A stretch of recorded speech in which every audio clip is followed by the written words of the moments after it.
Are you watching closely?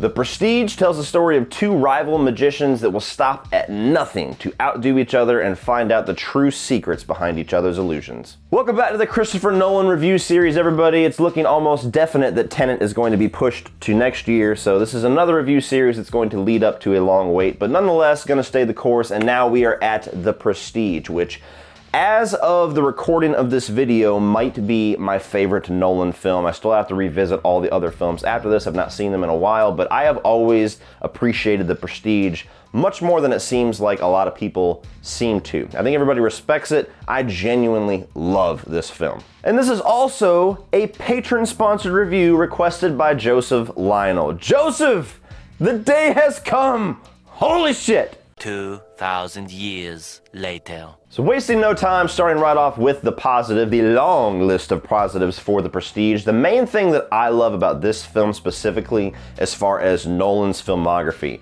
is that I think it might be the most successful film at exploring themes through its story. That's something that Nolan does very well, but I think that it's flawlessly done in The Prestige. The Prestige, very much to me, has two themes that it goes after, and that is sacrifice and obsession. And they're very much embodied in your two main characters. You have Hugh Jackman's Angier, or the Great Danton, who very much embodies obsession, to where he will not stop, he cannot be satisfied with anything until he has proven to himself and every one of his viewers that he is better than Christian Bale's character of Borden. And Borden very much embodies the theme of sacrifice, which doesn't completely reveal itself until the final minutes of the film what that truly means to him. But those two themes, those two approaches to the profession of being a magician in this period piece very much embody themselves in the story and in these two main characters. And you see the rising actions throughout the film really hammer home how much they do embody those two themes. Sacrifice, Robert. That's the price of a good trick. But you wouldn't know anything about that, would you? I've made sacrifices. Yes. You have one character that is going dirty, that is willing to kill people or potentially kill people and kidnap people and just do a lot of grimy shit to try to steal secrets, to try to blackmail the other, to try to do anything that he can, even to the point of manipulating and treating people that are very close to him like shit to try to get these answers, all because of this long, age-old rivalry that he has with Christian Bale's Borden.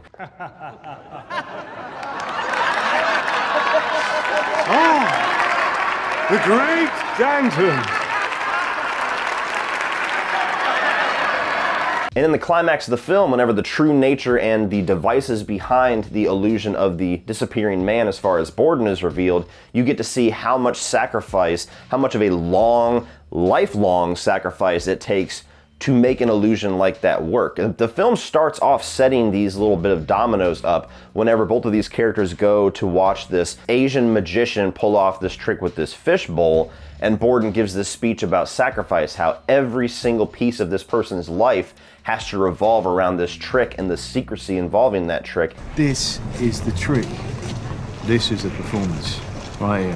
This is why no one can detect his method. And that very much carries through with Borden's career and his life throughout the rest of the film, where his trick has to come first and his life and all the lives of his loved ones have to come second. The trick, the illusion, the secret, all of that embodies the sacrifice. And all of that is really brought home by your lead two performances. I mean, you will never expect a bad performance from Hugh Jackman or Christian Bale. They're both some of the best actors working today, but this is some of the best work, in my opinion, that they have done. These two characters are just brought to life completely by these two guys. There's a lot of tragedy, hatred, and genuinely just two characters that you're interested in, but they're always at arm's length. If you could criticize this movie of anything, it's that you don't really get to know these characters much more beyond their obsession and their sacrifice and their rivalry with each other, but that's embodied so much in the movie that that's enough. You don't really look at this and think, wow, I wish I would know more about these guys, because you get the two sides of the coin. You get the guy who's the suave showman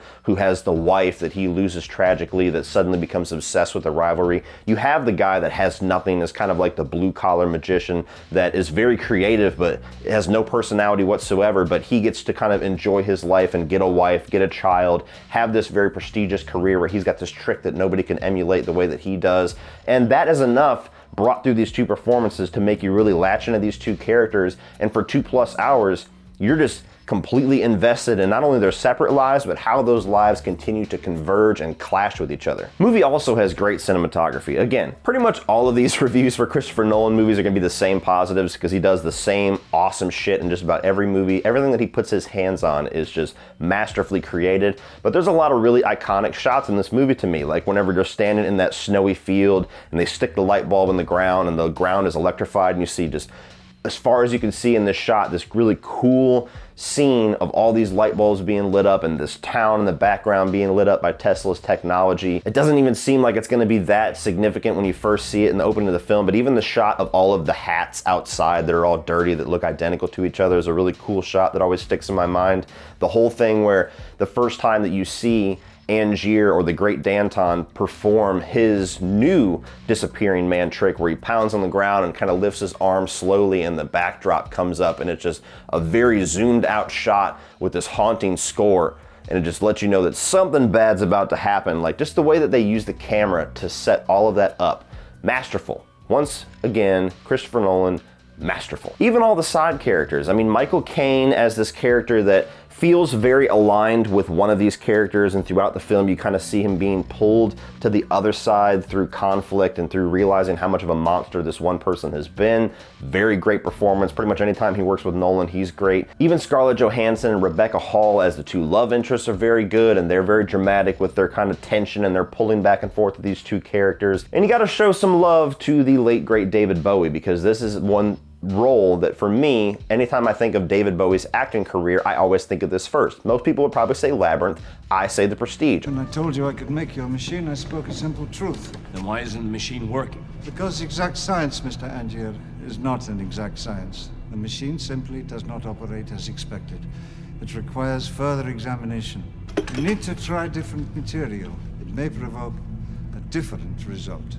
I think that he is great in the role of Tesla. I love how subtle and suave and how charming he is with being very kind of cryptic with what he says, to where you could tell this guy is a genius. And there's this backdrop of the rivalry with Edison going on for you history buffs out there. And even just the way that he kind of leaves the film with saying, okay, I've finished your machine. I have one request. Bury it in the deepest ocean that you can find. And you're like, what does that mean, David Bowie? And my final positive, and a huge spoiler warning to those of you that have not seen this movie and are interested in checking it out, just go ahead and skip to my numeric rating. My final positive is the way that this movie ends. I absolutely love the way that this thing wraps up. I think that it ends with some big revelations that, at least the first time that I saw it, I did not see coming. And it's one of those things where it felt like it was right in front of my face, but just like very creative, subtle twists like The Sixth Sense. It's so simple and it's so obvious once you know it, but they just weave their way around it. The way that the camera moves, the way that they tell this story throughout the entire runtime, that they hide it from you just enough to where, if you're like me and it succeeds for you, it hits you like a brick in the face. Whenever they show you that not only is Borden a twin, and that's how he's been pulling off this trick of two different people coming out of the box instead of one person teleporting over to the other one, but the level of sacrifice that he's had to go through with chopping off the fingers of the brother that did not get them shot off to make him look identical. There's nothing easy about two men sharing one life. To having the double lives, to where they both had to be with the woman that the other loved.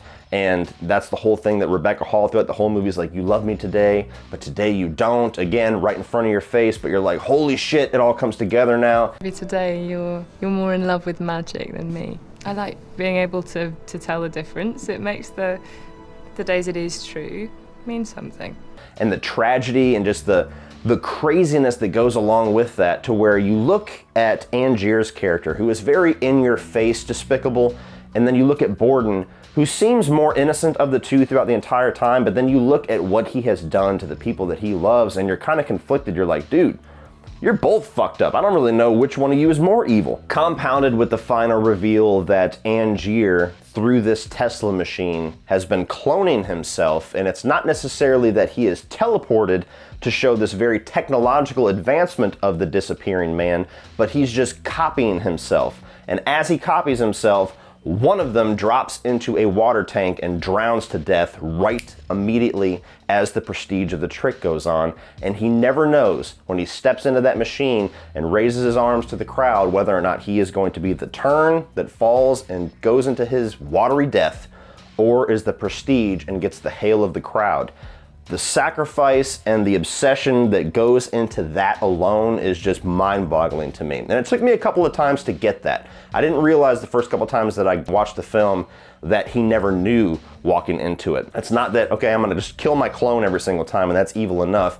Walking in, never knowing. Just the total discardment of the fear of this could be the final moments of my life just to have the better trick. Holy shit. That is what I mean when I say this movie just brings it home with the themes of obsession and sacrifice. But overall, guys, like I said, I think this is a flawless film. This might be Nolan's best in my eyes. I think that it is wildly underrated, wildly underappreciated.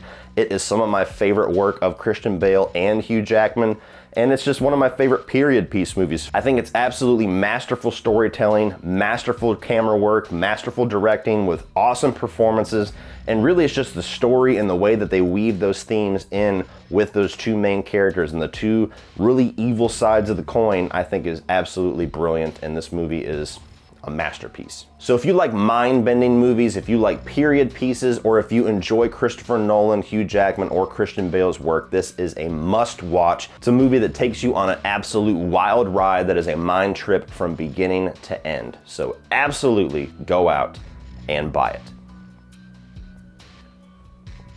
So what do you guys think of The Prestige? Is this one of your favorite Nolan films, one of your least favorite Nolan films? Do the themes seem in your face to where you don't really care for the story? Do you feel like it's perfectly blended in like me?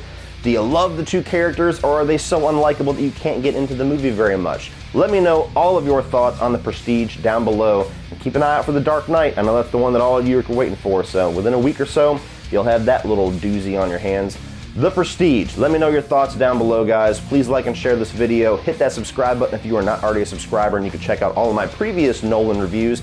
And as always, remember, opinions are like assholes, but that doesn't mean that you have to be.